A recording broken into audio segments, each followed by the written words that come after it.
Hello everybody, welcome back again.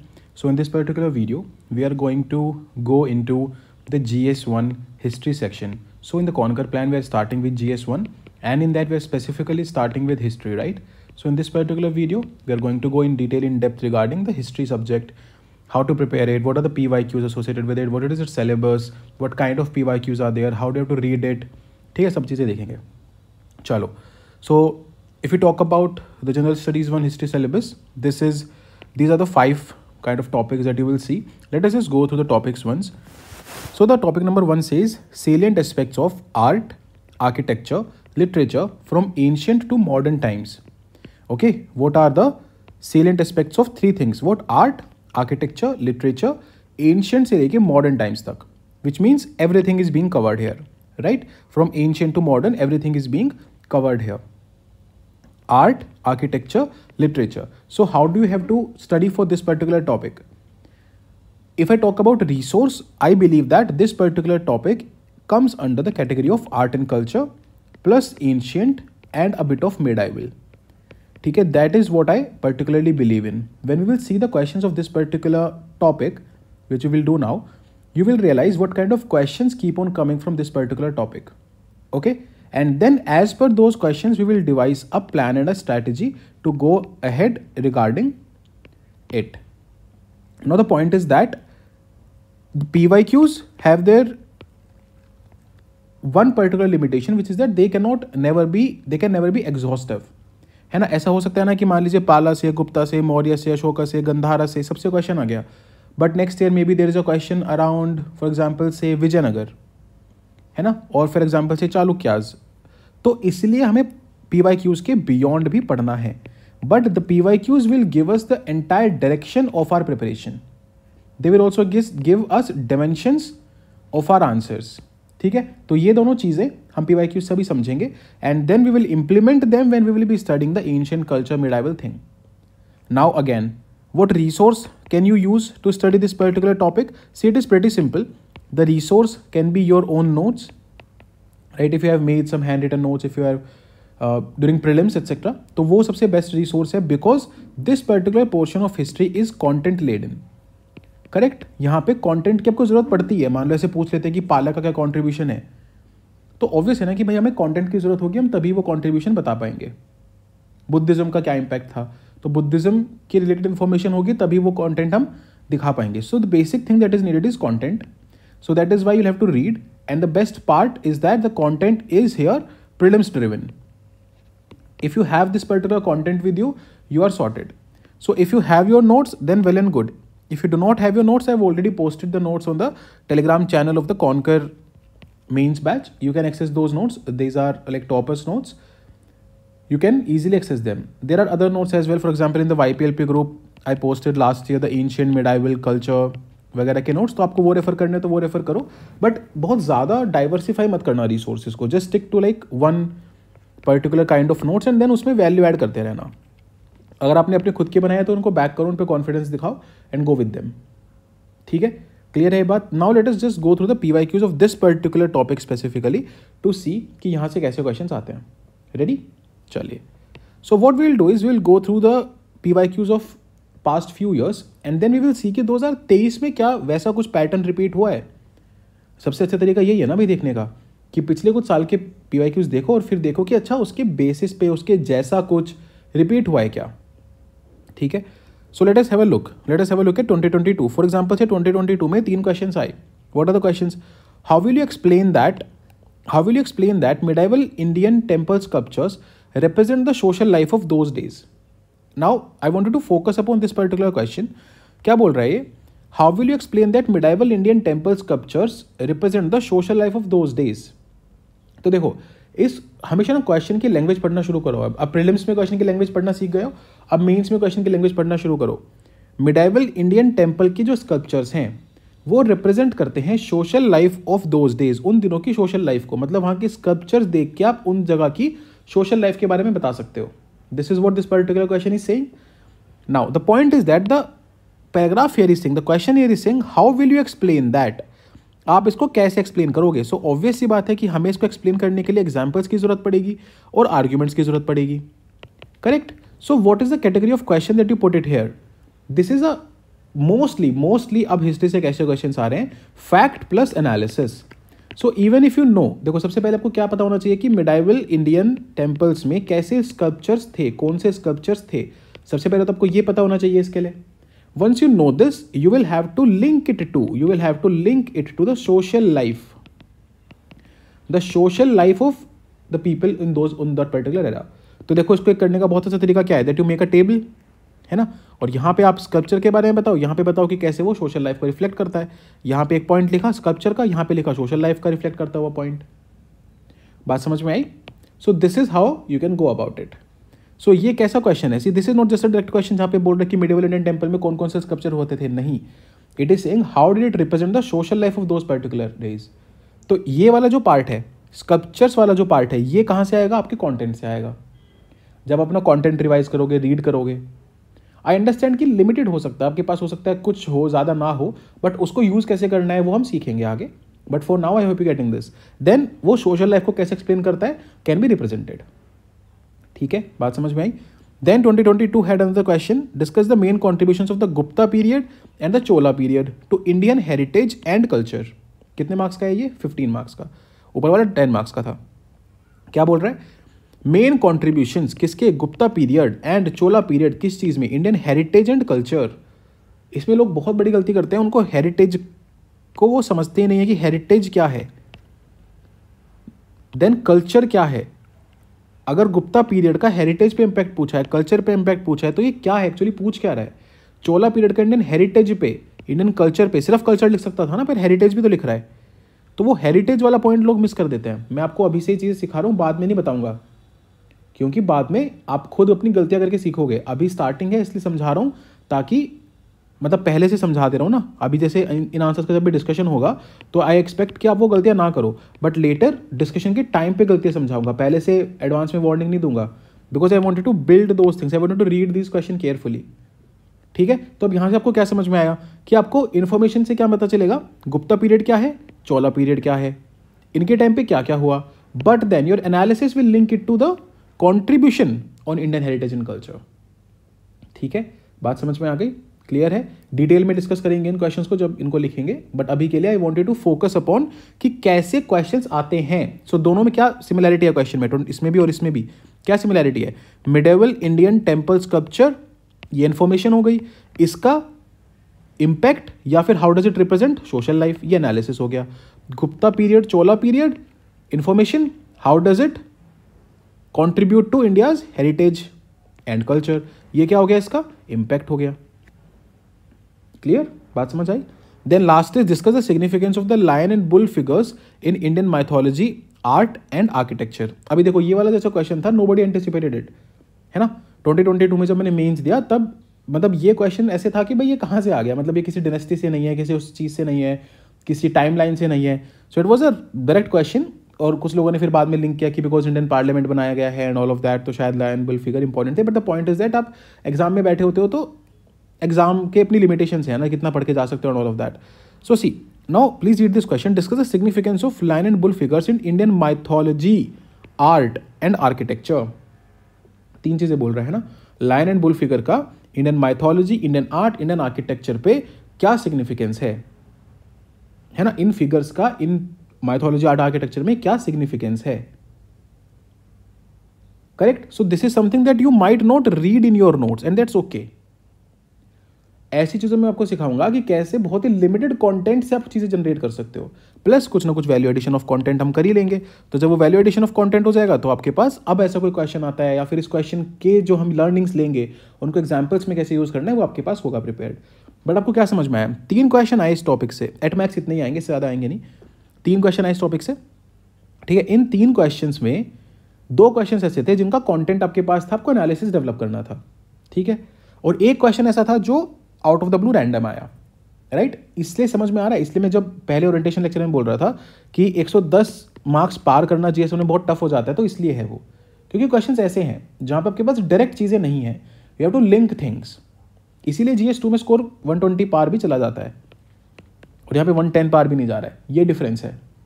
So the better content you have and the better analysis you have with you, the better you will be prepared for this particular topic. तो समझ में आया, पढ़े अपने notes, ठीक है, फिर try किया उनका एनालिसिस देखने का कि अच्छा कैसे क्वेश्चंस आए हैं। जैसे मान लो अभी आपको क्या समझ में आया कि सोशल लाइफ पूछ रहा है, हेरिटेज पे इम्पैक्ट पूछ रहा है, कल्चर पे इम्पैक्ट पूछ रहा है, तो पढ़ते टाइम इसका ध्यान रखो। Be careful when you are reading such things. Okay, got it, ठीक है।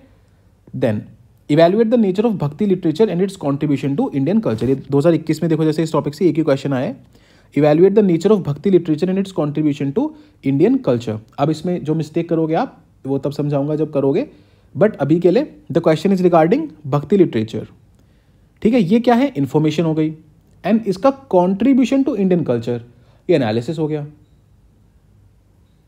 क्लियर भाई, आप समझ रहे हो ना ये वाली चीज। कोई भी जब फैक्ट हिस्ट्री में आता है वो इन्फॉर्मेशन है कि भाई भक्ति लिटरेचर में क्या क्या चीजें आई है ना, भक्ति लिटरेचर कैसा था, इसमें क्या क्या लिखा गया था, जो भी चीजें है ना, नेचर इवेल्युएट करने के लिए बोल रहा है। And then it is saying इसका कॉन्ट्रीब्यूशन क्या है to Indian culture, Indian culture पे इसका क्या इंपैक्ट है, क्या कॉन्ट्रीब्यूशन है, भक्ति लिटरेचर ने कैसे इंडियन कल्चर को शेप किया। क्लियर, तो अगेन देखा आपने, वही चीज है, वही पैटर्न बार बार को रिपीट होता हुआ मिलेगा। तो आपको जब भी कुछ पढ़ना है, whenever you are reading something, read it from various lenses। तो आप देख रहे हो ना, देखो यहाँ पे भी इंडियन कल्चर पे इम्पैक्ट, यहाँ पे भी इंडियन कल्चर पे इम्पैक्ट। तो अभी आपको समझ में आ रहा है ना कि ये एक थीम है, ये एक थीम है जो यूपीएससी आपसे पूछेगा कि अच्छा ये वाली चीज इसका इंडियन कल्चर पे क्या इम्पैक्ट है। For example look at this particular question, the rock cut architecture, ये 2020 में आया था, ये मेरा, हाँ ये इस टाइम पे मैंने मेंस नहीं दिया था, 21, 22, 23, हाँ। तो the rock cut architecture represents one of the most important sources of our knowledge of early Indian art and history discuss. अब देखो ये क्वेश्चन कितना ज्यादा इन्फॉर्मेशन कंटेंट लोडेड है ना, लेकिन हमें पता होता है, हमें रॉक कट आर्किटेक्चर के बारे में पता होता है, हम पढ़ते हैं, राइट। तो अगर आपको रॉक कट आर्किटेक्चर के एग्जाम्पल्स याद हैं, फिर आपको क्या करना है, उसको लिंक करना है, how is it an important source of our knowledge of early Indian art and history. Words नहीं मिस करने हैं, जैसे मैं प्रीलिम्स में समझाता था ना मैड में, वर्ड्स नहीं मिस करने हैं। Similar is the case here. Rock cut architecture पता होना इज नॉट इनफ, उसका एनालिसिस कि ये हमारे नॉलेज का इंपॉर्टेंट सोर्स कैसे है, हमें इंडियन आर्ट के बारे में, इससे क्या पता चल रहा है, क्या पता चलता है भाई रॉक कट आर्किटेक्चर के बारे में, इंडियन आर्ट से सोच के देखो।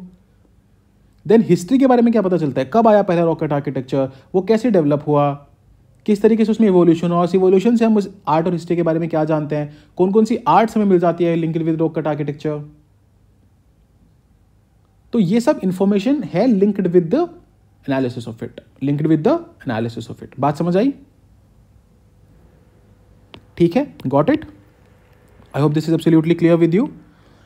फिर जैसे 2020 में कोई क्वेश्चन आया था, Pala period is the most significant phase in the history of Buddhism in India, enumerate, है ना। अब देखो ये सिर्फ पाला, अब ये क्वेश्चन बहुत ही टफ था, this was a very tough question, क्योंकि पाला पीरियड के बारे में जनरली पता होता है, लेकिन उसमें बुद्धिज्म के एक ही दो पॉइंट्स याद होते हैं इंसान को, बट अपने को पढ़ना है ना, अपने को, इसलिए वो नोट्स वगैरह अपने रिवाइज करने हैं, correct. That is why we need to have basic bit of content.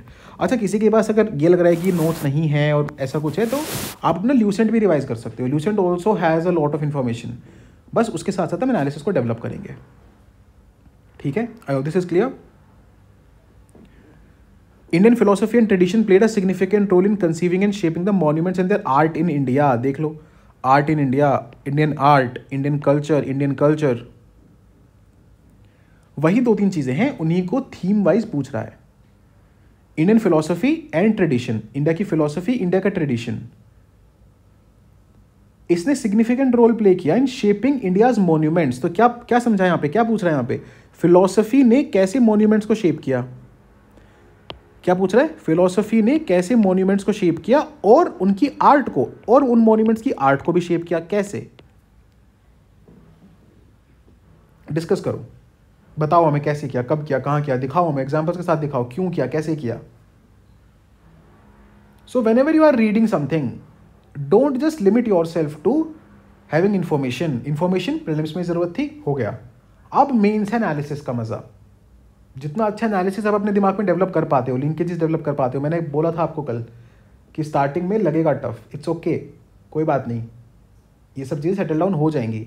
एक चीज़ है ना, जब मैं आपको सिखाऊंगा, जब मैं आपको 2-3 क्वेश्चंस दूंगा कि कैसे आर्ट पे, आर्किटेक्चर पे, कल्चर पे इम्पैक्ट लिखना होता है, तो आपके पास इतने सारे पॉइंट्स आ जाएंगे कि even if you have less information you will be able to do those, deliver on those particular points. Clear, बात समझ में आई, ठीक है, then Indian philosophy and tradition ये हो गया. Persian literary sources of medieval India reflects the spirit of the age. देखो अभी डायरेक्ट क्वेश्चन सिलेबस से आ रहे हैं. सिलेबस क्या था, दिखाया था मैंने आपको सिलेबस. आर्ट, आर्किटेक्चर, लिटरेचर, है ना. यहाँ पे देखो वही चीज़ है ना. आर्किटेक्चर में मॉन्यूमेंट्स आ गए, स्कल्पचर आ गए, इन्हीं से पूछ रहा है. Lion figure, bull figure, temple sculptures, monument, ये सब क्या है, आर्किटेक्चर है. आर्किटेक्चर की आर्ट पूछ ली. क्लियर हो रहा है. एंड देखो यहाँ पे लिटरेरी सोर्सेज पूछ लिए. तो जनरली इन्हीं चीज़ों के अराउंड क्वेश्चंस बनाता है जनरली. हमें ना यहाँ पे देखो evaluate the nature of bhakti literature, है ना. तो लिटरेचर पूछ लिया, भक्ति लिटरेचर. करेक्ट. लिटरेचर का चैप्टर है नितिन सिंघानिया में, उसको अच्छे से पढ़ लो, है ना. वहां से आपके लिटरेचर के क्वेश्चंस लगभग हैंडल हो जाएंगे. ठीक है. Persian literary sources of medieval India. Medieval India के लिटरेरी सोर्सेज. यहाँ पे क्या पूछा, मिडाइवल इंडिया का स्कल्पचर पूछ लिया, मिडाइवल इंडिया के लिटरेरी सोर्सेज पूछ लिए. अब हो सकता है आगे क्या पूछे, मिडाइवल इंडिया का आर्ट पूछ ले कोई. समझ रहे हो मैं क्या बता रहा हूँ. यहाँ पे क्या पूछा, मिडाइवल इंडिया का लिटरेरी सोर्स 2020 में. देन यहाँ पे क्या पूछा, मिडाइवल इंडिया का टेम्पल स्कल्पचर 2022 में. तो हो सकता है 2024 में क्या पूछ ले, मिडाइवल इंडिया का आर्ट, है ना. आर्किटेक्चर हो गया, लिटरेरी हो गया, तो आर्ट बचता है. हो सकता है कोई चीज़ पूछ ले इसमें से उठा के. क्लियर हुई बात. सिमिलरली जैसे ये वाले क्वेश्चन देखो कितना पढ़ते हो आप, ये नितिन सिंघानिया से हर जगह से. Highlight the central Asian Greco Bactrian elements in the Gandhara art. Correct. Very simple, very direct, है ना. इसमें कोई डायग्राम भी बना सकते हो अगर, तो बहुत अच्छा होगा अगर बना सकते हो तो, है ना. कहीं कोई टेम्पल आर्किटेक्चर की बात चल रही है, कोई डायग्राम बना सकते हो, it will be really good. तो ऐसी चीज़ों को मिस आउट नहीं करना है ना, जहाँ पे ये सब चीज़ें की जा सकती हैं. You don't have to miss them out. I hope this is clear with you. ठीक है. Then safeguarding the Indian heritage is the need of the moment. ये तो खैर बहुत ही सिंपल सा क्वेश्चन है. Safeguarding the Indian heritage is the need of the moment. क्यों है नीड ऑफ द मोमेंट, कैसे सेफ गार्ड करेंगे, गवर्नमेंट क्या कर रही है, right. This is a 10 marker question, बहुत आसानी से लिखा जाएगा. ये देखो चाइनीज एंड अरब ट्रैवलर्स. यहाँ पे क्या पूछा था, पर्शियन लिटरेरी सोर्सेज. अब क्या पूछ लिया, Chinese and Arab travellers. India की हिस्ट्री की रिकंस्ट्रक्शन में कैसे वो इंपॉर्टेंट है. करेक्ट. तो यहाँ से आपने इन्फॉर्मेशन गैदर करी कि चाइनीज और अरब ट्रैवलर्स ने इंडिया के बारे में क्या लिखा, राइट. और फिर हमने उसको लिंक करके दिखाया कि इंडियन हिस्ट्री की रिकंस्ट्रक्शन में ये कैसे इंपॉर्टेंट है.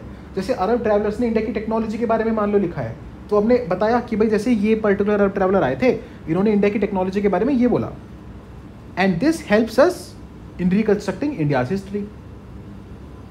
ठीक है. तो that is how you link, that is how you read information and then you put it in your words of analysis. इसके ऊपर वाला क्वेश्चन देखो, the भक्ति movement received a remarkable reorientation with the advent of Shri Chaitanya Mahaprabhu.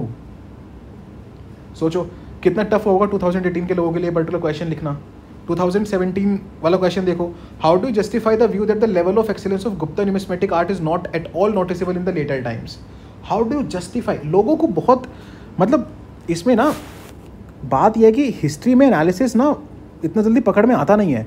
For example look at this particular question, beautiful question है ये. How do you justify the view that level of excellence of Gupta numismatic art is not at all noticeable in the later times. Gupta के time पे जो numismatic art है, जो coinage की art है, वो मान लो बहुत शानदार डेवलप हुई, उसका लेवल ऑफ एक्सीलेंस बहुत ज़्यादा था. But now it is not at all noticeable in the later times. जब गुप्ता के बाद आप आते हो, है ना, गुप्ता के बाद के डायनेस्टीज में आते हो, इवन लेटर आ सकते हो ना, मिडाइवल इंडिया में आ सकते हो. Why now this particular question is saying कि हिस्टोरियंस का ये व्यू है कि जो गुप्ता न्यूमिस्मेटिक आर्ट का एक्सीलेंस था वो कभी नहीं मिला उसके बाद, बिल्कुल नहीं मिला उसके बाद. Now how do you justify that, how do you justify that. 10 marker question, how do you justify that. क्या मतलब हुआ इसका, आपको जस्टिफाई करना है इस व्यू को. How do you justify that, आपको जस्टिफाई करना है इस व्यू को. कैसे करोगे justify. So justify it by giving examples. 1, giving reasons, वो होता है एनालिसिस. एग्जाम्पल तो बहुत लोग दे देंगे कि भाई ठीक है, यहाँ पे ऐसे कॉइनेज मिले, यहाँ पे गोल्ड के कॉइन्स मिले, यहाँ पे इतने नंबर ऑफ कॉइन्स मिले, यहाँ पे ऐसे कॉइन पे आर्ट मिला, और बाद में ये सब नहीं मिला क्योंकि इस टाइम पे देखो, इस टाइम पे देखो, इस टाइम पे देखो. ठीक है, ये क्या हो गया, ये एग्जाम्पल बेस हो गया. But that is just one portion. Reasoning दो, क्यों हुआ ऐसा, बाद में ऐसा क्या होने लगा कि कॉइनेज आर्ट जो है वो कम होती चली गई, जो न्यूमिस्मेटिक आर्ट है वो कम होती चली गई. That is where I wanted to focus upon, that is where you should focus upon. Clear? Let us look at question of 2016. Early Buddhist stupa art, while depicting folk motifs and narratives, successfully expounds Buddhist ideals. Early Buddhist stupa art है ना, early Buddhist stupa art, later नहीं, early Buddhist stupa art. वो फोक motive भी depict करती है, narratives भी depict करती है, और ये करते हुए वो बुद्धिस्ट आइडियल्स के बारे में भी बताती है। तो फोक मोटिव्स भी, नैरेटिव्स जो उस टाइम पे चल रहे थे वो भी, एंड साथ साथ में बुद्धिस्ट आइडियल्स भी। तो now when you are reading architecture, architecture के अंदर you are reading stupa, stupa के अंदर यू आर रीडिंग स्तूपा का art. People miss out on the art part. Generally लोग इसमें क्या कर रहे होते हैं, सिर्फ स्तूपा की बात कर रहे होते हैं। No, stupa is one part, then stupa की आर्ट की भी बात करोगे आप। ठीक है, ये मैं अभी समझा दे रहा हूं कि लोग क्या मिस करते हैं, तो मेरे को समझाना नहीं चाहिए, आपको गलती करनी देनी चाहिए, बट ठीक है। Got it? समझ में आया? ये सब क्वेश्चन समझ में आए आपको? We have seen at least what 1 2 3 4 5 6 7 8 9 10 11 12 13 14, ठीक है, 14 questions we have seen. Now let us see कि 2023 में जब इस पर्टिकुलर टॉपिक से क्वेश्चन आए तो कैसे आए थे, क्या इन्हीं के आसपास कोई क्वेश्चन था, क्या हम लिंक कर सकते हैं इनमें से कोई question? Let us have a look. So this was one of the question, explain the role of geographical factors towards the development of ancient India. Ancient India के डेवलपमेंट में ज्योग्राफिकल फैक्टर्स का क्या रोल था? UPSC is known to ask questions relating history and geography. जो battles हैं वो पानीपत में ही क्यों हुए, पानीपत में ऐसी क्या ज्योग्राफी थी? करेक्ट, पानीपत में ही क्यों हुए वाले जो बैटल्स हुए। Explain the role of geographical factors towards the development of ancient India. ठीक है, अब broad question, a very broad question, किसी स्पेसिफिक डायनेस्टी से नहीं पूछा है, ब्रॉड पूछा है।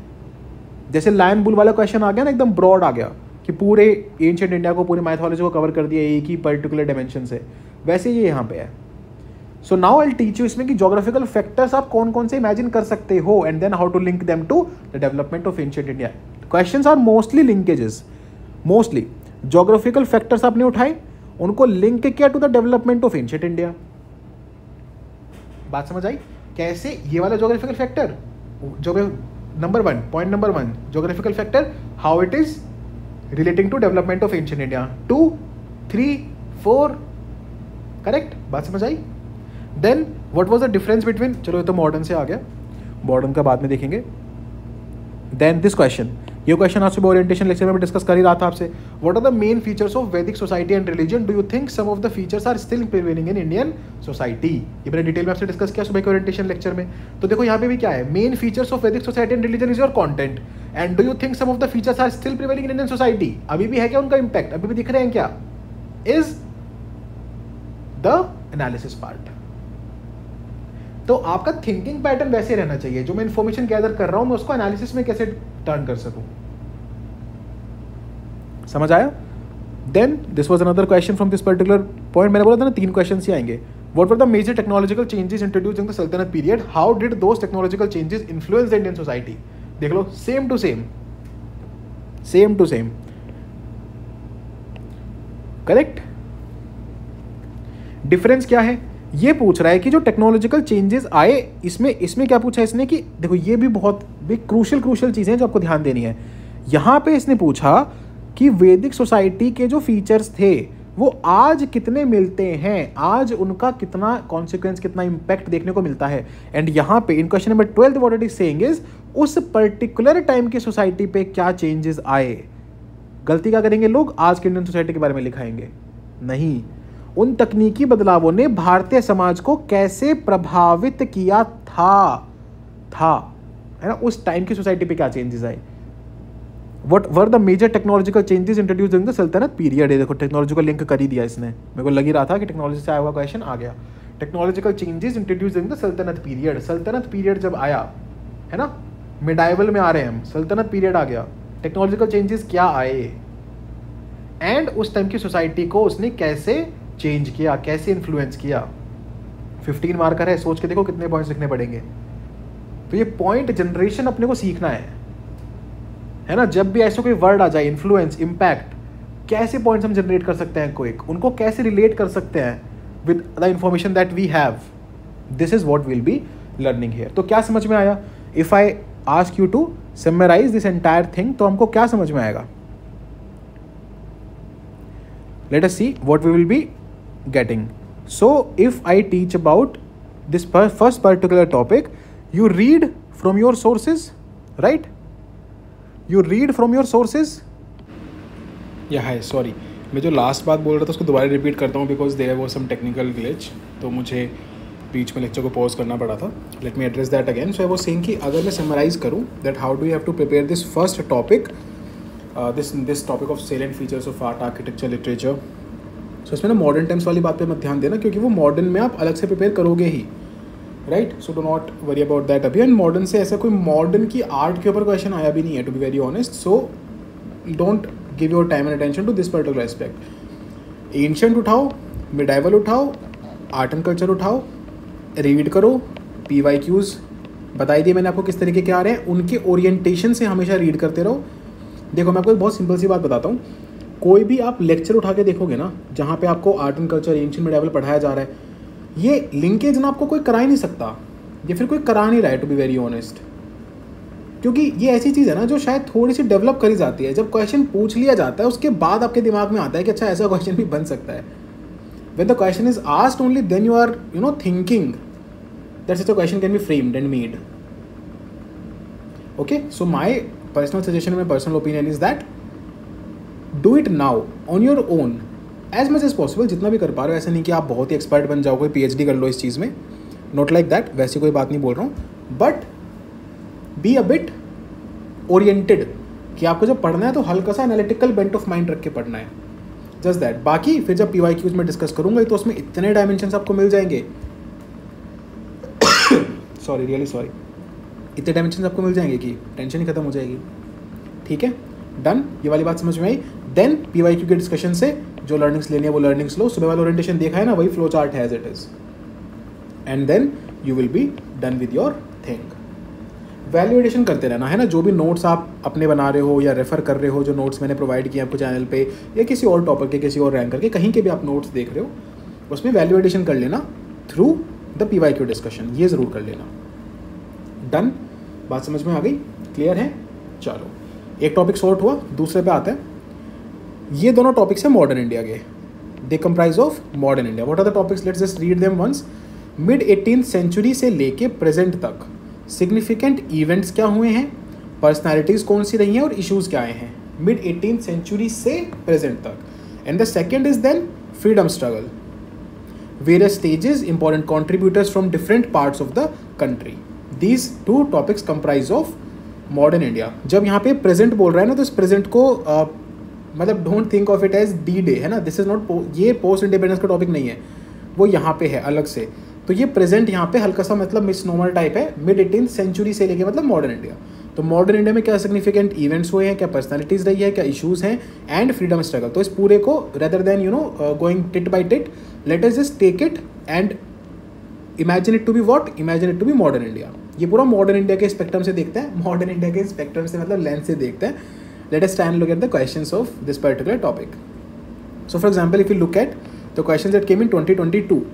Why was there a sudden spurt in famines in colonial India since the mid 18th century? देख रहे हो आप, as it is, जो वहाँ पे बोला था वो as it is यहाँ पे पूछ लिया.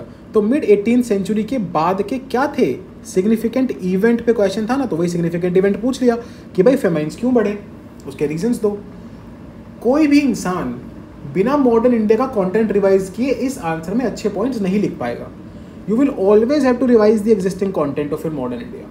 तभी आपको 3-4 फेमाइंस के एग्जाम्पल याद आएंगे, and then you will be able to analyse the reasons behind them. तो मैं आपको ये भी सिखाऊंगा PYQ लेक्चर्स में कि कैसे even if you do not have enough reasons, भाई अभी ये फेमाइन पूछ रहा है, कल कुछ और पूछ लेगा, फिर कोई रिवोल्ट पूछ लेगा, फिर कोई रिफॉर्म पूछ लेगा, कुछ भी पूछ लेगा ना, तो we should always have that bent of mind कि ये कुछ भी पूछे, हम कैसे अपने आंसर को फ्रेम कर सकते हैं.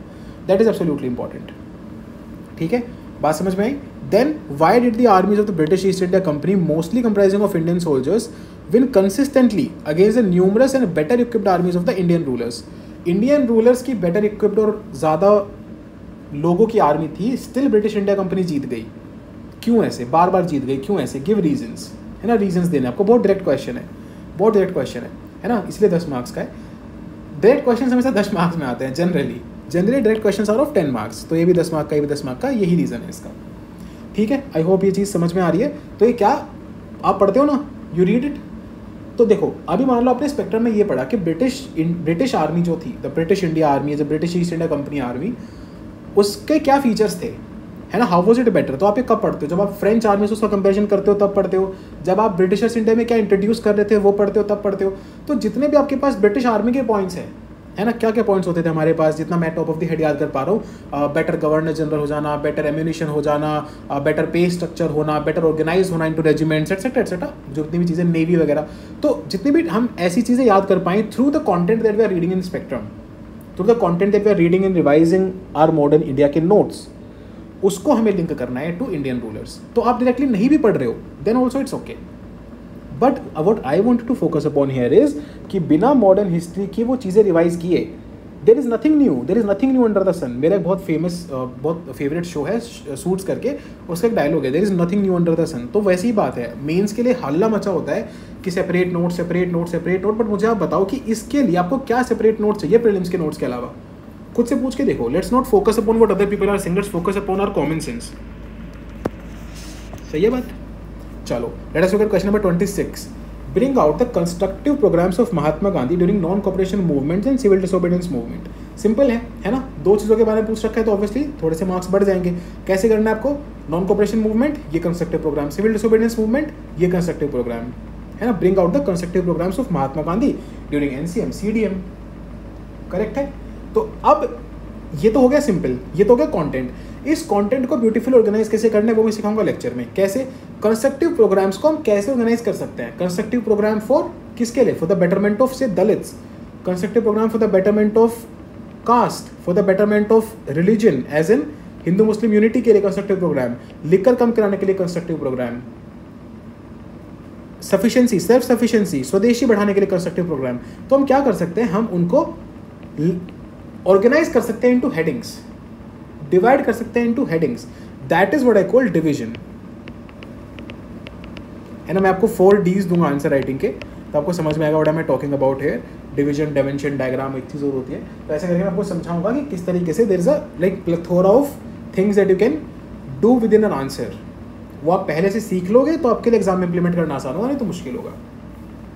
Okay, then to what extent did the role of moderates prepare a base for wider freedom movement. अभी बताओ तो आप सीधा मॉडल में पढ़ते ही हो आप, है ना। अब इसमें देखो एक बहुत इंपॉर्टेंट चीज़ क्या है, जब आप आंसर करोगे तो क्या मिस करोगे, टू वॉट एक्सटेंट डिड, ये मिस करोगे। ये मैं अभी आपको नहीं बताऊंगा, ये मैं आपको तभी बताऊंगा जब आप मिस कर चुके होंगे, है ना।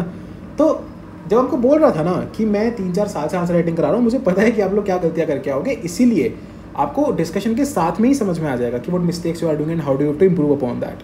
तो कुछ लेक्चर्स करके देखो, उसके बाद भी नीड लगे तो फिर टेस्ट सीरीज वगैरह का सोच लेना, बट एटलीस्ट कुछ लेक्चर्स करके देखो ये वाले, ठीक है। तो अगेन वाइडर फ्रीडम मूवमेंट कैसे जाएगा, फ्रॉम मॉडरेट्स। मॉडरेट ने क्या किया, मॉडरेट ने क्या बेस बनाया जिससे फ्रीडम मूवमेंट का बेस प्रिपेयर हुआ, है ना, जिससे वाइडर पार्टिसिपेशन आगे चल के हुआ। तो वो सारे पॉजिटिव पॉइंट लिखने हैं और कुछ टू वॉट एक्सटेंट वाले पॉइंट लिखने हैं जो मैं अभी नहीं बताऊंगा। Okay, then trace the rise and growth of social religious reform movements with special reference to young Bengal and Brahmo समाज।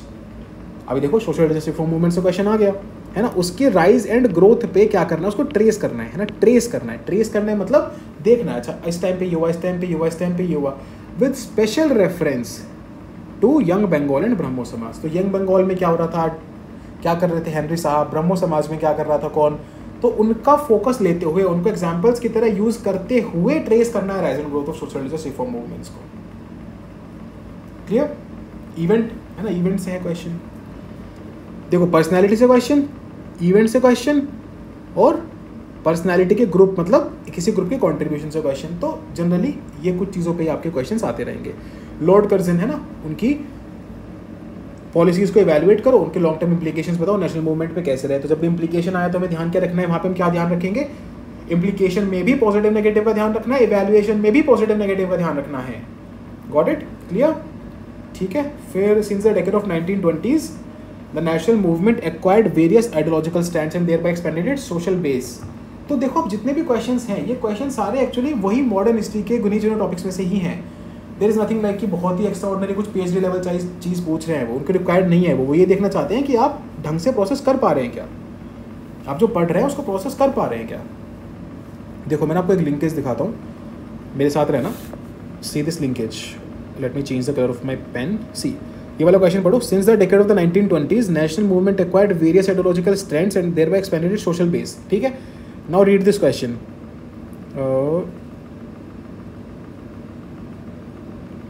हाँ, read this question here. Many voices had strengthened and enriched the nationalist movement during the Gandhian phase. Elaborate. और इसी के तरह का एक question और दिखेगा, अगर मुझे दिख जाता है तो मैं दिखाऊंगा आपको. वो थोड़ा सा शायद पुराना क्वेश्चन था, तो आई डोंट नो इस PDF में है कि नहीं है. खैर, द पॉइंट इज कि इन दोनों क्वेश्चंस में, और एक क्वेश्चन ऐसा था आपको, yes. Highlight the importance of the new objectives that got added to the vision of Indian independence since 20s of the last century. See, focus on these three things here. इसको remove करते हैं यहाँ से. इन questions पे focus करो एक बार. Question number 12, 19 and 22. Focus on these questions और देखो इन तीनों क्वेश्चंस को. इन तीनों क्वेश्चंस में कंटेंट की बहुत ज़्यादा सिमिलरिटी होने वाली है. क्या बोल रहा है वो? 2017 में क्वेश्चन आया, बोला कि since 20s of the last century, मतलब 1920s से न्यू ऑब्जेक्टिव्स ऐड हो गए इंडियन इंडिपेंडेंस के विजन में. वो ऑब्जेक्टिव्स क्या थे? वो ऑब्जेक्टिव्स जो ऐड हुए हैं वो किसी वॉइस के थ्रू ही हुए होंगे ना. किसी ने कोई वॉइस रेज की होगी पर्टिकुलर, मान लो विमेन ओरिएंटेड वॉइस है, किसी ने रेज की, तो उससे ऑब्जेक्टिव ऐड हो गया कि भाई हमें विमेन इमेंसिपेशन की बात करनी है. तो विमेन ओरिएंटेड आइडियोलॉजिकल स्ट्रैंड आ गया होगा ना आगे, तो वो जो सोशल बेस है वो विमेन तक एक्सपैंड हो गया होगा ना. These three questions are very very very intricately linked, very intricately linked. ये जब मैं अपना 2022 वाला मेंस दे रहा था, मैंने तब ऑब्जर्व किया कि हाँ यार बात तो सही है, लिंक तो बहुत ज़्यादा है ये. ठीक है, क्लियर है बात. Highlight the importance of the new objectives that got added to the vision of the Indian independence in front of the last century. Many voices have strengthened and is the national movement in the Gandhian phase.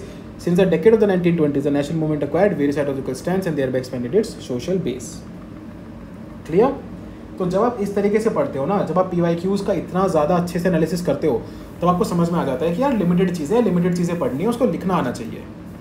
So once you are done with the revision of your thing, you are sorted. Clear? I hope it is clear with everybody. Okay? चलिए आगे बढ़ते हैं. Let us move to एक दो question और देखते हैं. The 1857 uprising was the culmination of the recurrent big and small local rebellions that had occurred in the preceding 100 years of British rule. आप अपनी स्पेक्ट्रम खोल के देखो, आपको प्री 1857 रिवोल्ट्स का अलग से मिल जाएगा कि भाई 1857 से पहले ये वाली अपराइजिंग हो चुकी थी. भाई क्वेश्चन पूछ रहा है, लोग बोल रहे हैं कि पता नहीं मेंस के लिए कितना अलग से कंटेंट पढ़ लो, कौन सी 4 बुक्स पढ़ लो, क्यों पढ़ लो भाई, यहाँ से दिख तो रहा है सब कुछ. मैं हमेशा ये चीज़ बोलता हूँ, प्रीलिम्स वाला कंटेंट मेंस में बहुत ज़्यादा काम आता है. अभी बीच में एक लेक्चर लेके आया हूँ, वहीं बच्चों को यही समझा रहा था कि पॉलिटी का जो कंटेंट आप पढ़ते हो लक्ष्मीकांत में, वो बहुत इंपॉर्टेंट है मेंस के लिए. ठीक है, ऑब्वियसली उसके ऊपर आंसर राइटिंग लगेगी, वैल्यूएडिशन लगेगा थोड़ा सा, लेकिन बहुत इंपॉर्टेंट है. Linkages between 19th centuries Indian renaissance and emergence of national identity. तो जब आप ये सोशल जस्टिस रिफॉर्म मूवमेंट का क्वेश्चन ऑलरेडी करके आए हो, राइज एंड ग्रोथ, राइट, तो फिर आपको क्या करना है कि ये इंडियन रेनाइसा क्वेश्चन भी उसी के अराउंड आया है. तो सोशल जस्टिस रिफॉर्म मूवमेंट से हमें क्वेश्चन कैसा आ रहा है वो क्लियर है. And then how is it linked with the emergence of national identity, ये एनालिसिस है उसका. ठीक है, लिंकेज कैसे है, रेनाइसा हुआ तो नेशनल आइडेंटिटी कैसे डेवलप हुई, both of these things are how they are going parallelly together. Okay, ये वाला मैं बता ही चुका हूं आपको. Role of British imperial power in complicating the process of transfer of power. इन्होंने ट्रांसफर ऑफ पावर को कॉम्प्लिकेट कैसे कर दिया, उसके ऊपर आपको उसको उस रोल को एसेस करना है. तो बिल्कुल इनका रोल था, इन्होंने कॉम्प्लिकेट किया, बट साथ साथ में क्या हम कोई साइमल्टेनियसली कोई पैरेलल डायमेंशन दिखा सकते हैं क्या, जो एग्जामिनर को पढ़ के लगे कि यार इस बच्चे ने कुछ यूनिक लिखा है, कुछ एनालिटिकल लिखा है, सिर्फ ऐसे रैंडम फैक्ट थ्रो नहीं किया है. सॉरी. ओके, ठीक है. Throw light on the significance of the thoughts of Mahatma Gandhi in the present times. Personality based question है. ठीक है. How mid 18th century India was beset with the spectre of fragmented polity. ये question आपको कराऊंगा, थोड़ा मतलब पढ़ने में टफ लग रहा है, वैसे आसान है बहुत क्वेश्चन है. तो अभी आप देख रहे हो, this question belongs to which era, mid 18th century, यहीं से तो शुरू हुआ है. मिड 18th सेंचुरी, एक और क्वेश्चन आया था मिड 18th सेंचुरी पे, देखो है ना, यहीं से तो शुरू हो रहा है मॉडर्न इंडिया का सिलेबस, मिड 18th सेंचुरी से, एज इट इज लिंक्ड है. तो एक बार स्पेक्ट्रम को, मतलब अपने नोट्स को, अपने मॉडर्न हिस्ट्री को ढंग से पढ़ लो. And once you do that, you will have that entire linkage in your head. Okay, जैसे ये वाला क्वेश्चन देखो, question number 15. Why did moderates fail to carry conviction with the nation about their proclaimed ideology in political goals by the end of the 19th century. And now I wanted to link this question to this question. To what extent did the role of moderates prepare a base of the wider freedom movement? इस question का जो negative वाला part है ना कि कहाँ moderates fail हो गए एक वाइडर फ्रीडम बेस बनाने में, वो पूरा का पूरा इस वाले क्वेश्चन से डिराइव्ड है भाई। अगर मॉडरेट्स फेल नहीं होते अपने कन्विक्शन को कैरी करने में और अपनी आइडियोलॉजी और पॉलिटिकल गोल्स को पहुंचा देते पूरे इंडिया तक, then they would have prepared a wider base for freedom movement. यहाँ पे टू व्हाट एक्सटेंट नहीं लिखा होता, तो वो कर ही जाते ना, तो वो फेल क्यों होते हैं? So these questions are inextricably linked. ऐसे इस तरीके से I wanted to analyze and focus upon कि भाई अच्छा जब कोई चीज़ पूछी जा रही है तो वो उसके क्या डायमेंशन है जो पूछे जा रहे हैं, कैसे पूछी जा रही है। And when I teach you how to write and I give a bit of content, कुछ कंटेंट आपके पास है, कुछ मैं दे दूंगा आपको जो एक्स्ट्रा कंटेंट है, यू आर डन। ठीक है जी, क्लियर है बात। एक इसमें विमेन वाला टॉपिक आता है, उससे 1-2 साल से क्वेश्चन आया नहीं है, मेरे को लग रहा है बहुत सीरियसली लग रहा है कि साल क्वेश्चन आएगा। लास्ट वुमेन वाला जो क्वेश्चन आया था वो 2015, 16, 17 में आया था। हाँ देखो 17 में ये रहा। The women's question arose in modern India as part of the 19th century social reform movement. What were the major issues and debate concerning the women in that particular period. Specific women oriented question है ना, ये आया था आपका 2017 में, काफ़ी time पहले। There was this major question. Okay, तो इससे मतलब आते हैं विमेन वाले क्वेश्चन। देखो जैसे ये वाला क्वेश्चन विमेन का हो गया है ना, फिर इसके बाद ये वाला क्वेश्चन विमेन का हो गया। Discuss the role of women in freedom struggle specially during the Gandhian phase. Correct, तो ये वाला क्वेश्चन हो गया। एक सेकेंड, इसमें एक टॉपिक शायद इसमें मेरा ऐड करना रह गया है, आई विल ऐड दैट। अच्छा वो तो विमेन ऑर्गेनाइजेशन के रोल वाला क्वेश्चन था, वो तो खैर हम सोसाइटी में कर लेंगे। ठीक है, हाँ सही है, बढ़िया। 2 टॉपिक इधर हो गए आपके, एक ये हो गया and then post independence and world history. ठीक है, चल तो समझ आया। तो जैसे ये वाला क्वेश्चन विमेन का हो गया, ये हो गया। मुझे लग रहा है कि वापस से क्वेश्चन विमेन पे आएगा, एक और आया होगा विमेन पे क्वेश्चन। हाँ ये रहा। ब्यूटीफुल क्वेश्चन था ये भी बहुत। तो देखो इन तीनों क्वेश्चंस को देखो एक बार। Define the barriers of age, gender and religion the Indian women became the torch bearer during the struggle of freedom movement in India. तो ये विमेन इन फ्रीडम मूवमेंट, ठीक है। Then look at this particular question, women in freedom movement specially during Gandhian phase. Correct. And तीसरे question में women का social religious reform movement से link कर दिया। तो ऐसे करके विमेन के 2-3 डायमेंशन बन सकते हैं भाई, 2-3 डायमेंशन बन सकते हैं ना विमेन के around in the modern history वाला सेक्शन। एक तो फ्रीडम मूवमेंट में, एक सोशल रिलीजियस रिफॉर्म मूवमेंट में। मेजरली 2 ये बन सकते हैं, दोनों बना चुका है यूपीएससी। तो आप पूछेगा तो किस तरीके से पूछेगा, ऐसे पूछेगा कि कौन कौन सी मेजर ऑर्गेनाइजेशंस थी जो विमेन के लिए काम कर रही थी, या विमेन लेड ऑर्गेनाइजेशंस कौन कौन सी थी जो काम कर रही थी। तो वैसे तरीके के क्वेश्चंस पूछ सकता है।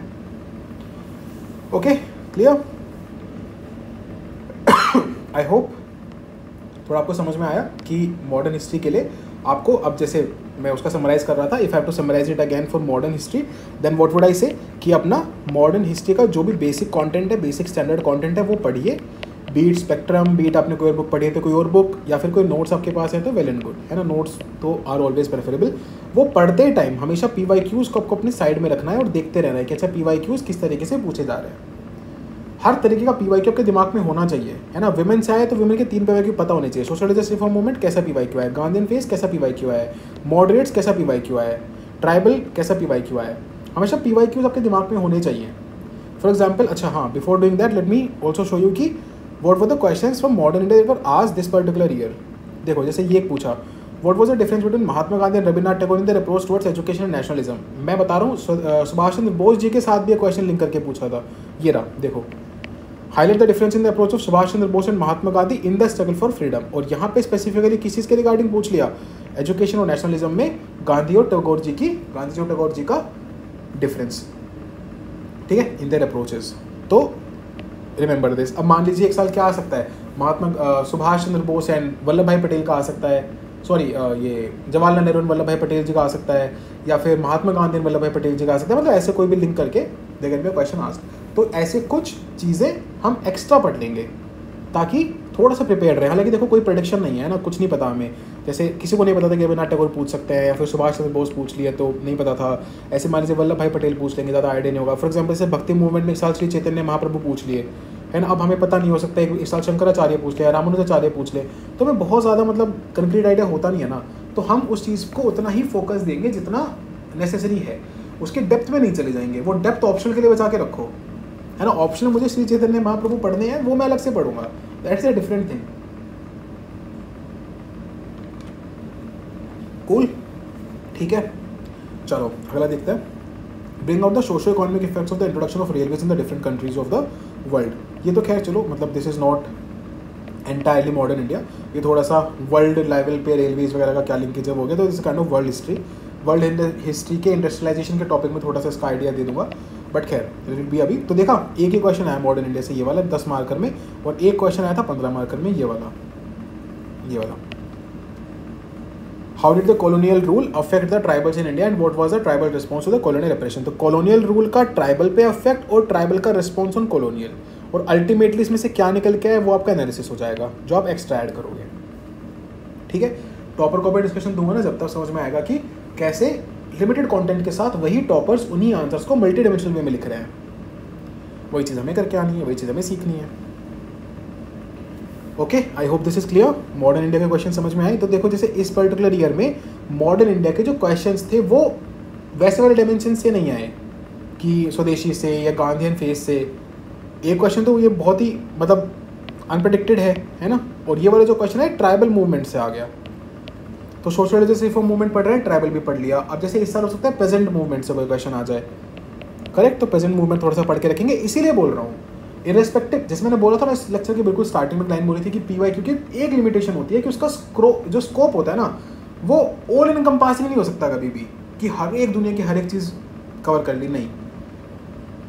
तो हमें क्या ध्यान रखना है, what do we have to pay attention and pay heed to is that we are covering our content and then we are learning the art of answer writing and dimension generation. इतना करेंगे तो we are sorted with. ठीक है जी, clear है। चलें वापस, तो we are done with, हाँ मैं आपको मॉडर्न हिस्ट्री बता रहा था, उसका आपको आगे समझ में आ गया होगा। सबसे पहले अपना कोई बेसिक स्टैंडर्ड सोर्स या फिर बेसिक स्टैंडर्ड नोट से पढ़िए, उसके बाद साथ साथ में अपने PYQs देखते रहिए कि कैसे PYQs आ रहे हैं। जब ये पढ़ रहे हैं तो इनको PYQ के लेंस से ही पढ़ना है, जो एनालिसिस पार्ट है वो वैसा ही होना चाहिए जैसा PYQs में पूछा गया है। Okay, once you do that write those PYQs, है ना, watch the discussion sessions, learn both your mistakes and additional content and additional dimensions, है ना। ये जब हो जाएगा add them back to your notes and you are sorted.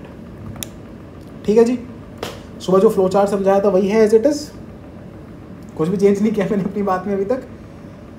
That is why I said ना, वो फ्लो चार्ट आपको पूरा एक्सप्लेन करके रख देगा कि किस तरीके से प्रिपरेशन होती है मेंस की, and that is what we are doing here as well.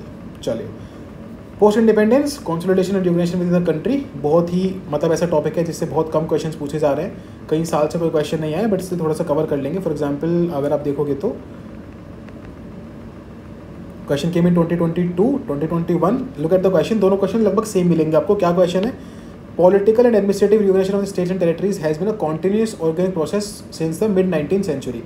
Access the main administrative issues, assess हो जाएगा, assess the main administrative issues and social culture problems in the integration of process of Indian princely states. Basically जो question यहाँ पे आता है, जैसे मान लो 2013 में आया था इससे पहले, है ना, तो बीच में लंबे वक्त तक क्वेश्चन नहीं आ रहा था। 23 में भी शायद कोई क्वेश्चन नहीं है as far as I can remember and recall. 23 का क्वेश्चन देख लेते हैं एक बार। हाँ, सो सी अगेन 23 में कोई क्वेश्चन नहीं है, ये वर्ल्ड हिस्ट्री से है, पोस्ट इंडिपेंडेंस का कोई क्वेश्चन नहीं है।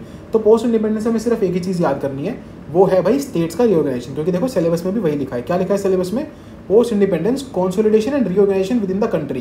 कंसोलिडेशन एंड रिऑर्गेनाइजेशन 2021 में कंसोलिडेशन पूछा, 22 में रिऑर्गेनाइजेशन पूछा। देख लो, 21 में कंसोलिडेशन, प्रिंसली स्टेट्स को कंसोलिडेट कर लिया इंडिया में, तो क्या प्रॉब्लम आई, और 22 में रिऑर्गेनाइजेशन की जो स्टेट्स है उनका रीऑर्गेनाइजेशन किया। देखो वर्ड भी यूज़ किया है, रिऑर्गेनाइजेशन जो कर रहे हैं वो अभी तक चल रहा है। तो डिस्कस विद एग्जाम्पल्स, उसके एग्जाम्पल देकर डिस्कस कर लो। इसके लिए तो आपको स्पेक्ट्रम पढ़ने की जरूरत भी नहीं है। स्पेक्ट्रम के जो वो एक पोस्ट इंडिपेंडेंस वाले चैप्टर है ना, चाहो तो वहाँ से कर लो, रेदर उसकी जरूरत भी नहीं है, थोड़ा सा लक्ष्मीकांत से कर लोगे तो भी हो जाएगा।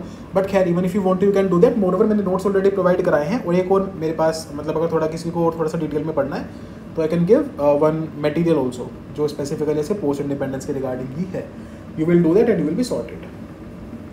ठीक है जी, पोस्ट इंडिपेंडेंस से इतना ही करना है, ज़्यादा नहीं करना है, ज़्यादा टाइम नहीं देंगे इस चीज़ पे। 2-3 साल में कोई एक क्वेश्चन आता है तो उसी तरीके से प्रिपेयर करना है, उसी माइंडसेट से प्रिपेयर करना है। ओके, क्लियर है। इससे पहले 2013 में आए थे, तब आया था कि बांग्लादेश वॉर में क्या हो गया, भूटान मूवमेंट में क्या होगा, ताशकंद एग्रीमेंट, ये सब नहीं पूछा जाएगा, because now it is not in the scope of UPSC। ये सिलेबस के बाहर है, this is not UPSC syllabus, तो do not focus on that.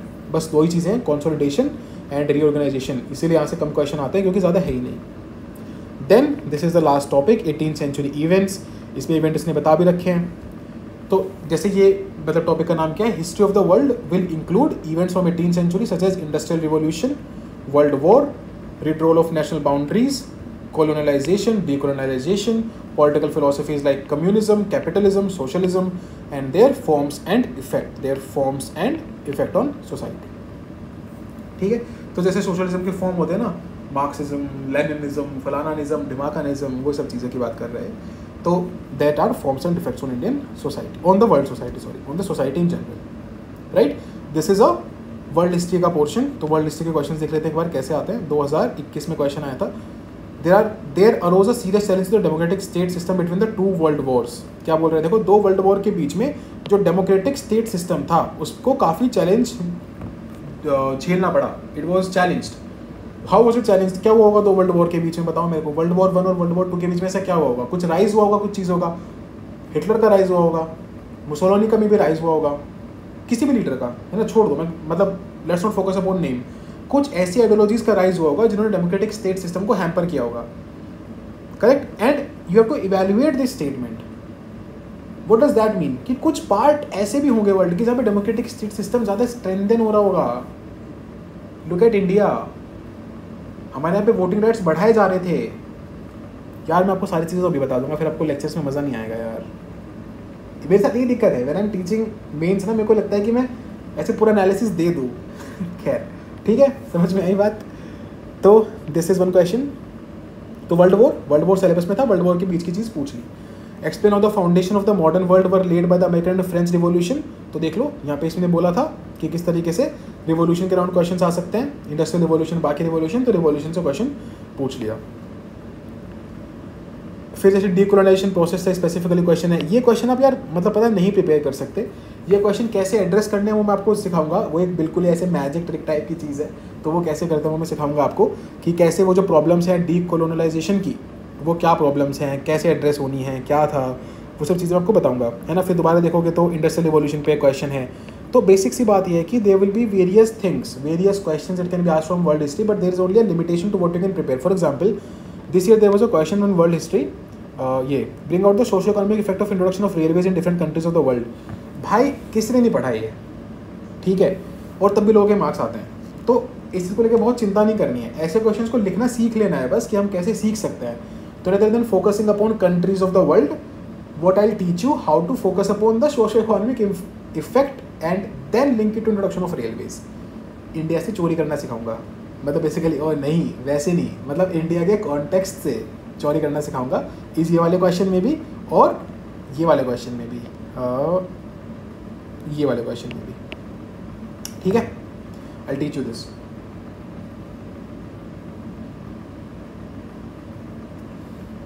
Okay done. तो वर्ल्ड हिस्ट्री कैसे करना है, पोस्ट इंडिपेंडेंस कैसे करना है, बहुत सिंपल से मैंने नोट्स दिए। अगर वो नोट्स समझ में आ रहे हैं तो बहुत सही, नहीं तो मैं वो कर दूंगा, आई प्रोवाइड यू सम ऐसे थोड़ा सा वो डिटेल्ड नोट्स, आज दे दूंगा, अभी अपलोड कर दूंगा, थोड़े से डिटेल नोट्स दे दूंगा। Just go through them, write a few answers and you are done, है ना। यहाँ पे बहुत ज़्यादा आंसर राइटिंग हम नहीं करेंगे, क्योंकि there is a limitation to things. हम बेसिक आंसर राइटिंग सीख जाएंगे, उसी को कैसे अप्लाई करना है वो करेंगे, क्योंकि इन टॉपिक्स में 2-3 साल में कोई एक क्वेश्चन आएगा। तो इन पे ऐसे नहीं है कि 50 क्वेश्चन लिखने हैं, नहीं, थोड़े PYQs करेंगे, उससे समझेंगे कि कैसे उन चीज़ों को अप्लाई करना है, and then you are sorted. तो यहाँ पे थोड़ा सा पढ़ने पे ध्यान देना, जो भी मैं आपको चीज़ दे रहा हूँ उसको पढ़ के साइड में रख लेना, ठीक है, क्लियर। फिर जो आपको स्ट्रक्चर्स बनवाऊंगा वो स्ट्रक्चर्स बना के रख लेना, and you will be sorted with this. Alright, I hope this is absolutely clear with everybody. चलिए, तो this is how we will be covering the history portion. So now as per the days allocated, for example we have 26, 27, 28, 29, है ना। जैसे मान लीजिए ये जो number of days है एलोकेटेड है for history, for coverage of history. तो आपको कैसे करना है, 26 और 27 का हाफ डे ये आपको देना है फॉर AMC, फिर 27 का हाफ एंड 28 ये आपको देना है मॉडर्न, एंड 29 आपको देना है post independence and world history के लिए। This is how you have to revise. I want you to be absolutely brutal when you are revising and not go through, sit and go through each and every page of your book, वो time चला गया, है ना, वो नहीं करना है बैठ के, you have to be very quick. Okay, फिर इसके बाद तो मतलब मीन्स का रिजल्ट आई एम एक्सपेक्टिंग कि आ जाएगा। So then the program will be divided into 2 parts. तब आप लोगों को फिर दोबारा से we will provide ample space to prepare history, जो लोग मतलब वो सेकेंड कैटेगरी में आ जाएंगे, जिनका अनफॉर्चुनेटली प्रीलिम्स नहीं हो पाएगा, वो लोग फिर ढंग से हिस्ट्री को कर पाएंगे। मैं आपको फिर वही बता रहा हूँ जो मैंने पहले बताया था, please do not think at all कि रिजल्ट से कोई फर्क नहीं पड़ता है। Ultimately it is about how well prepared you are for mains, and we have to prepare for mains extremely well. Clear, got it, clear है सबको? ठीक है, so this is how we are going to go about it, this is how you are going to read. I hope आपको समझ में आया होगा कि किस तरीके से क्वेश्चंस आते हैं, किस तरीके से उनके आंसर फ्रेम किए जाते हैं। तो एंशिएंट मिडाइवल कल्चर में आपको क्या करना है समझ में आ गया? गुड। मॉडर्न इंडिया में क्या करना है समझ आ गया? Good. Post independence world history में क्या करना है समझ में आ गया? गुड। बस इतना करो, इसके आंसर लिखो, बाकी मेरे साथ डिस्कशंस करो and you will be sorted. So the tentative timing of the daily answer writing discussion, the daily answer writing discussions के जो सेशंस होंगे उनके टेंटेटिव टाइम ऑफ अपलोड है बिटवीन 7 to 8। मैं अब ट्राई करूँगा 7 PM पे ही इसको अपलोड करने का, and this is the tentative timing of 7 to 8। वैसे 7 PM पे ही वो आपको मिल जाया करेंगे। ठीक है जी, क्लियर है सबको? तो दिस इज़ फ्रॉम हिस्ट्री, आपको इस तरीके से हिस्ट्री पढ़नी है। Then tomorrow you will also get a lecture on what? Topper copy discussion. तो you will also get a lecture on topper copy discussion tomorrow. ठीक है, इससे आपको समझ में आएगा। मैं 2 टॉपर्स की कॉपीज डिस्कस करने की कोशिश करूंगा हिस्ट्री के रिगार्डिंग, और अपने इनपुट्स उसमें ऐड करता रहूँगा ताकि आपको और थोड़ी क्लैरिटी उसके रिगार्डिंग आ जाए। तो ये आपको कल दिन में ही मिल जाएगा लेक्चर, एंड जो डिस्कशन का लेक्चर है वो आपको कल शाम 7 बजे at 7 PM you will get that. ठीक है, तो ये मैं क्यों कर रहा हूँ, थोड़ा लेट क्यों दे रहा हूँ, ताकि आप दिन में पहले अपना ऑप्शनल का स्लॉट लगाओ, जैसे ओरिएंटेशन मैंने समझाया था, फिर अपने जीएस का स्लॉट लगाओ, फिर अपने आंसर राइटिंग करो, फिर अपने ऑप्शनल के आंसर राइटिंग करो, फिर जाके डिस्कशन देखो, ताकि आपका टारगेट कंप्लीट हो जाए। तो अपने लिए ना वो रखो, ये कि इंसेंटिव एक गिफ्ट के रूप में रखो कि ये लेक्चर मैं गिफ्ट के रूप में देखूंगा if I am done with my slots, ऐसे रखो, and then you will enjoy it. तब आप देखोगे कि आपका कितना हाई प्रोडक्टिविटी आ रही है। Clear with everybody? समझ में आई ये चीज़ सबको? So this is what I wanted to discuss with history. आपको बहुत ज़्यादा रिसोर्सेज के पीछे नहीं भागना है, बहुत इसमें रिक्वायर्ड नहीं होता है। आपको बेसिक जो अपना कंटेंट, स्टैंडर्ड कंटेंट है वो पढ़ना है, वो रिवाइज करना है, and then you have to apply that into questions. That is the major concern here. यहाँ पे जो वैल्यूएशन मिलेगा, यहाँ पे जो लर्निंग्स मिलेगी, उसको आप इनकलकेट कर लेना, दैट वुड बी इनफ। मैं एक बात को 2-3 बार इसलिए बता रहा हूँ ताकि आपके मन से डाउट्स निकल जाएँ। If you have any sort of doubts, वो आप अपना साइड रख के बैठो। आई hope this is sorted with everybody. Thank you so much for attending this lecture. अच्छा नहीं, कुछ बच गया क्या? अच्छा, ये सब मैंने चीज़ें बता चुका हूँ चीज़ें। मैं एक बार दोबारा देख लेता हूँ। हाउ टू कवर सब बता दिया मैंने टॉपिक। पीवाईक्यू एनालिसिस आपका समझ में आ गया। आपको खुद से भी पीवाईक्यू हमेशा देखते रहने हैं। कंटेंट डेवलपमेंट एंड एनरिचमेंट कैसे करना है मैंने बता दिया। Content development through reading, enrichment through the lectures. जो आपको आंसर राइटिंग के लेक्चर मिलेंगे वहाँ से आपका एनरिचमेंट हो जाएगा। Then let us also talk about the mistakes committed in history section. Major mistakes history section में क्या होते हैं? एक तो होता है कि आप फैक्चुअली इनकरेक्ट इन्फॉर्मेशन लिखने लगते हो। दूसरा होता है कि आप कंटेंट अपना डेवलप ही नहीं करते हो। आपको लगता है कि ठीक है, बिना कंटेंट के उतना काम चल जाएगा। ऐसे होता नहीं है। बिना कंटेंट के किसी एक क्वेश्चन में काम चल सकता है। जैसे मान लो वही आ गया, डीकोलोनाइजेशन ऑफ मलाय पेनिनसुला। आपने मलाय पेनिनसुला पढ़ा ही नहीं है, तो should you leave that question? No, obviously not. Prelims थोड़े क्यों क्वेश्चन लीव करना है। आर्ट ऑफ लिविंग यहाँ नहीं चलती, यहाँ पे आर्ट ऑफ अटेम्प्टिंग ही है ना। सब कुछ attempt everything, art of attempting, पूरा अटेम्प्ट करना है पेपर। ठीक है, सो यहाँ पे हम क्या करेंगे? यहाँ पे हम वैसे क्वेश्चंस को टैकल करना सीखेंगे। But for other questions you have to develop content. तो that is a major mistake that people do कि वो हिस्ट्री में अपना कंटेंट डेवलप नहीं करते हैं, जबकि उनको दिख रहा है कि किन थीम से क्वेश्चन आ रहे हैं। Correct? Okay. Then how marks are improved in history. इसकी बात में वैसे तो आंसर राइटिंग डिस्कशन सेशन में भी करने वाला था, but let us talk about what are the marks enhancers in history. तो देखो, एक तो सही अमाउंट ऑफ डेट्स, एक करेक्ट अमाउंट ऑफ एग्जाम्पल्स, एक adding in maps only where required. Obviously ऐसे हर जगह मैप नहीं वो सिखाऊंगा कहाँ पे रिक्वायर्ड होते हैं, but this kind of things. Then facts and then analysis. ये बहुत इंपॉर्टेंट है, ये मुझे लगता है बहुत ही इंपॉर्टेंट है।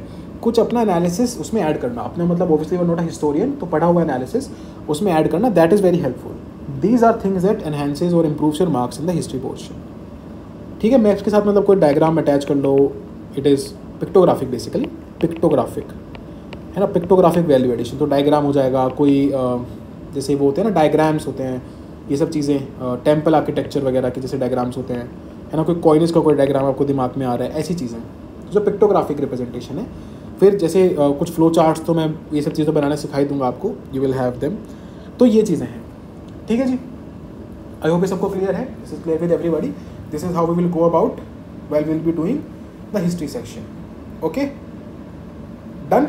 तो ये चीज़ों का ध्यान रखना। बाकी जैसे जैसे लेक्चर आएंगे तब ये चीज़ें और क्लियर होती जाएंगी, समझ में आती जाएंगी। You do not need to understand everything the first day, you just need to start studying the first day. That is all that I wanted to focus upon rather than anything else. Done. मेरी तरफ से यही चीज़ें हैं. अब assignment आपका यही है. अभी तो असाइनमेंट आपका आज के लिए उतना था जो पहले लेक्चर में मैंने दिया था. एंड जो सेकंड चीज़ है वो इतनी सी ही है कि what you have to do is you have to go with completing your syllabus. उसको बहुत एग्रेसिवली कंप्लीट करना है ना. याद कम चीज़ें रहें कोई बात नहीं, जब रिवाइज करेंगे दोबारा याद हो जाएगी. अभी रट्टा जैसे हम प्रीलिम्स में करते हैं ना, मल्टीपल रिवीजन ऑफ हिस्ट्री, तभी हिस्ट्री याद रहती है. वही सेम चीज़ यहाँ पे है. तो मल्टीपल रिवीजन के साथ हिस्ट्री याद हो जाएगी, दैट इज ओके. बट अभी के लिए what you should be focusing upon is coverage, remembering, trying to link it with PYQs and then writing your answers. ठीक है, सॉर्टेड. अरे हंस दो भाई, सब खुश हो, प्रोग्राम शुरू हो रहा है. कल से आंसर लिखने को मिलेंगे और क्या चाहिए ज़िंदगी में. मेंस का आंसर राइटिंग लिखने को मिल रही है और चाहिए क्या ज़िंदगी में, है ना. Mains answer discussion, mains answer development. वापस से घूम फिर के हम वहीं पे आ गए हैं. ठीक है, खैर बाकी अच्छा हाँ कुछ डाउट्स थे तो वो मैं बता देता हूँ. मैंने अभी के लिए वेब एक्सेस अलाउ कर दिया है PDFs का और लेक्चर्स का. तो अभी आप PDF अपने मतलब अगर आप ऐप पे तो हैं तो ऐप पे तो कर ही पा रहे हैं. ऐप पे मैंने डाउनलोड भी अलाउ कर दिया है. जो कुछ लोग बच्चे बोल रहे थे कि डाउनलोड अलाउ कर दो, तो वो मैंने कर दिया है. एप्लीकेशन पे मैंने डाउनलोड ऑफ PDFs भी अलाउ कर दिया, डाउनलोड ऑफ वीडियोज़ भी अलाउ कर दिया, ऑफलाइन डाउनलोड भी अलाउ कर दिया है. ठीक है, ये सारी चीज़ें अलाउ हो गई हैं. और वेब एक्सेस के लिए मैंने अभी के लिए अलाउ कर दिया है to download PDF and to view the videos, है ना. आप वीडियोज़ ऑफ वेब एक्सेस पे भी देख पाओगे. हालांकि इसमें एक मेजर कंसर्न ये है जो मैं आपको बताऊंगा, हमें पायरेसी के कंसर्न्स हैं इसमें. और मैं नहीं चाहता कि आप जो हार्ड अर्न मनी दे के जो चीज़ एक्सेस कर रहे हैं और हम जो पढ़ा रहे हैं वो ऐसे बाहर पायरेट होता फिरे. That is not a right thing, है ना. मतलब मेरे लिए तो क्या है यार, मतलब ऐसे बाहर जाएगा तो बच्चों का फ़ायदा भी है उसमें कि कोई ना कोई देख लेगा. और मतलब मेरा तो ऐसे the name of understand UPSC is also going, but वो ठीक नहीं है, वो एथिकल नहीं है. Piracy is from no point like ethical. तो ये वेब एक्सेस का ऐसा हो सकता है कि अगर हम मतलब इसका एक्सेस अगर हम नहीं दे पाएंगे because of piracy and because we don't want you to lose on to the competition या फिर ऐसा कुछ, तो हम ये चाहते हैं कि over a period of time we will revoke this web access. तो मैं यही प्रेफर करूँगा कि आप थोड़ा सा अपने आप को एंड्रॉयड पे या iOS पे स्विच करो. This is my like humble request to all of you. जितने भी ज़्यादा आप लोग कर पाओगे थोड़ा सा please try to bear with me, try to understand what I am saying. या इसमें आपका बहुत बड़ा बेनिफिट है. If you do this it will be really helpful for us and for you. तो ये इशू होते मैं आपको इन्फॉर्म करूँगा. एंड तब तक प्लीज़ आप ट्राई करिएगा कि आप कोई एंड्रॉइड, सबके घर में एंड्रॉइड डिवाइस तो होता ही है ना, कोई एंड्रॉइड डिवाइस कोई iOS डिवाइस सबके पास होता ही है. So please I want you to bear with me. कोई बहुत लंबा लेक्चर नहीं होगा, है ना. ऐसे 1-1.5 घंटे का लेक्चर होगा डेली, तो 2 घंटे एट मैक्स, है ना. जिस दिन करंट अफेयर वगैरह मिला के भी है तो 2 घंटे एट मैक्स के लेक्चर होंगे. तो उतना आप थोड़ा सा मतलब अपने मोबाइल फ़ोन्स पे अपने एप्लीकेशंस में थोड़ा सा मेरे लिए अगर आप कर पाएंगे तो it would be really beneficial. I hope you will understand the concern and you will support me in this. ठीक है जी, ठीक है. बाकी आपके जो कल के क्वेश्चंस हैं और जो कल का टारगेट है वो मैं आपके ग्रुप पे भी लिख दूंगा टेलीग्राम चैनल पे. अगर अभी भी किसी को टेलीग्राम चैनल नहीं मिल रहा है, भाई मेरे को नहीं पता क्या दिक्कत हो रही है. डैशबोर्ड में एक लिंक है, एक PDF है, एक्सक्लूसिव टेलीग्राम चैनल ऐसे करके, कनका एक्सक्लूसिव टेलीग्राम चैनल. वहाँ से जाओ, उस PDF में लिंक दे रखा है, उस लिंक को उठाओ, join the particular channel and be updated with the announcements. ठीक है, उसका लिंक मैं बहुत ज़्यादा हटाऊँगा अभी. खैर, that being said, then apart from this if you मैंने चैट है ना, तो आपको अपनी ऐप में एक चैट ऑप्शन दिख रहा होगा, उसमें एक कॉन्कर का ग्रुप दिख रहा होगा, वहाँ पे भी मैंने वो लिंक पोस्ट किया, तो वहाँ से भी आप ज्वाइन कर सकते हो. थर्ड चीज़, आपको मेल पे लिंक गया होगा, आप वो मेल से भी ज्वाइन कर सकते हो. तो 3-4 तरीके हैं. अगर इन सब में से कुछ भी नहीं चल रहा then just message on US student helpline, है ना. अपनी फी रिसिप्ट एक बार यहाँ पे मैसेज कर दो कॉल करके, उनको बोल दो कि हमें टेलीग्राम चैनल का लिंक दे दो, तो आपको टेलीग्राम चैनल का लिंक दे देंगे. अभी तक हमने एक ही चैनल बनाया, ग्रुप्स वगैरह हम प्रीलिम्स के रिजल्ट के बाद बनाएंगे, तो उसके लिए थोड़ा सा पेशेंस रखिएगा. Okay, done, sorted everybody. Thank you so much for being here, thank you so much for listening to me. जो ये PDF है आपको आपके पोर्टल पे मिल जाएगी. ओके, आज मेरा 2-3-4 nearly 4 घंटे के लेक्चर ऑलरेडी हो चुके हैं. And that is why my throat is saying कि बस अब बंद कर दो, but I just like teaching and that is why I am doing this. खैर, I hope you really improve in this particular area and you be with अस.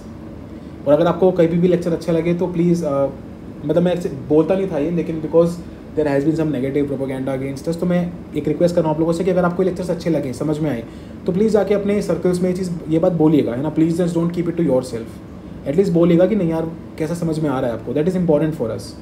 ताकि जो अगर थोड़ा बहुत भी 1% भी कहीं जो अंडरस्टैंड यूपीएससी का नाम है उसको हिट लगा है because of fake things that have been going on, वो वापस से खड़ा हो सके। So please do that, that is my humble request all of you. Alright, ठीक है फिर, thank you so much everybody, I'll see you in another session. Let us begin the mains program. This was mains orientation of the Kankar program and of the history section. Let us begin the journey together. I wish you all the very best. Let's meet in another lecture tomorrow. Thank you, all the best, take care, Jai Hind.